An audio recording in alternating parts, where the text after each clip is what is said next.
আসসালামু আলাইকুম। সবাইকে ঈদ মোবারক।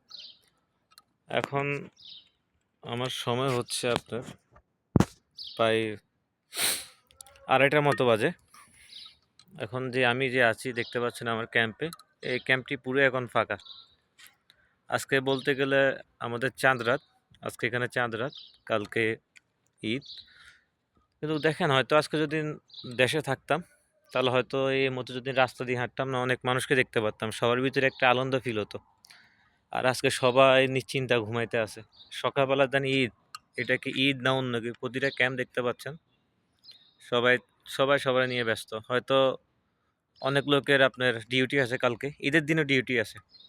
কিন্তু বাস্তবতা অন্যরকম। আমরা যতটা সহজভাবে নিই না সবকিছু, সেটা কখনো সহজভাবে নেওয়া হয় না।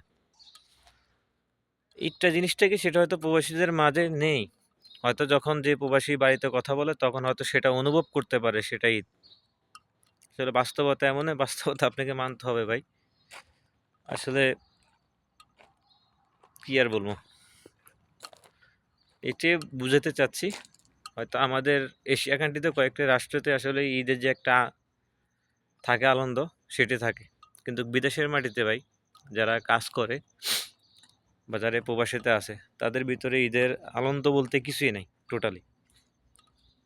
আমি এখন পুরা ক্যাম্প নীরব, পুরা ক্যাম্প পুরাটাই ঠান্ডা।